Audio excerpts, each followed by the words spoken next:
নারী শিক্ষার্থীদের চলাচলের নিরাপত্তা নিশ্চিতে ক্যাম্পাস থেকে মূল ক্যাম্পাস থেকে দূরের যে সমস্ত হলগুলো, যেমন সুফিয়া কামাল হল, বঙ্গমাতা হল, কুয়েট মৈত্রী হল, রেলওয়ে ইনস্টিটিউট, এই সমস্ত রাস্তায় পাওয়ারফুল সিসিটিভি ক্যামেরা এবং পাওয়ারফুল লাইট থাকতে হবে।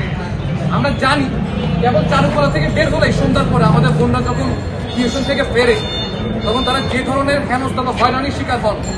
আমি চাইলে একটা সমাজকে পরিবর্তন করতে পারি না, কিন্তু আমি এটা জানি, আমরা দেখেছি স্ট্যাটিস্টিক্যালি যে যদি সিসিটিভি ক্যামেরা এবং লাইট থাকে তাহলে অপরাধের মাত্রা কমে।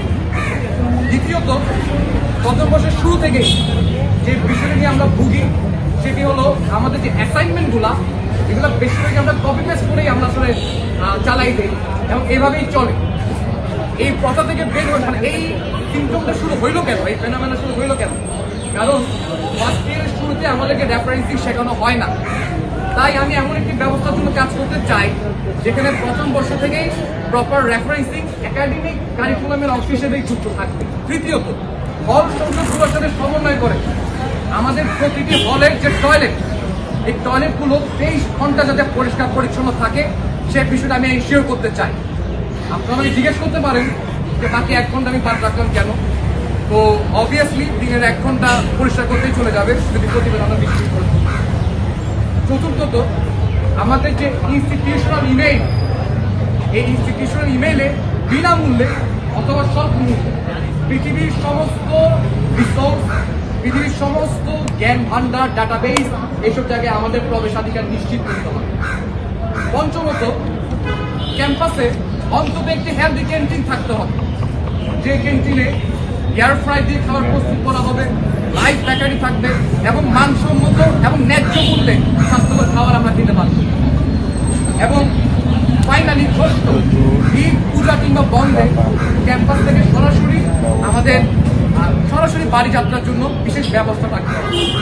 এখন আলাপটা হলো এই জায়গায় যে 6টি বিষয় আমি নিয়েছি, আমি খুবই ভেবেচিন্তে দেখলাম যে 6টি বিষয় বাস্তবায়নের জন্য ডাকসুর মেম্বার হওয়ার আসলে অনেক কিছু দরকার নেই।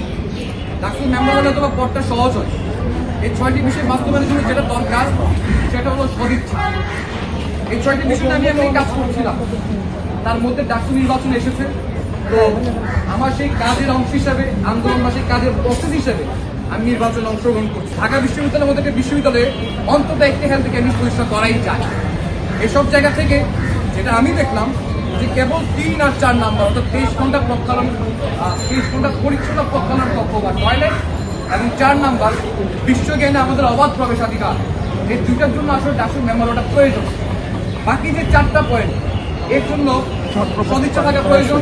যেহেতু এই বিষয়গুলো নিয়ে কাজ করছিলাম এবং আপনাদেরকে আমি বললাম যে এই বিষয়গুলো বাস্তবায়ন করা খুবই সম্ভব এবং খুবই বাস্তবসম্মত। তো আমি ঠিক করেছি আমি হারি কিংবা জিতি, এই 6টি বিষয় বাস্তবায়নের জন্য আমার সর্বশক্তি দিয়ে কাজ করে যাব। তো যদি জিতে যাই এবং করি সেক্ষেত্রে আমি সকলের সহযোগিতা চাই। আর যদি না করি তাহলে আপনাদের সকলের প্রতি আমার আহ্বান, আপনারা আমাকে ধরবেন।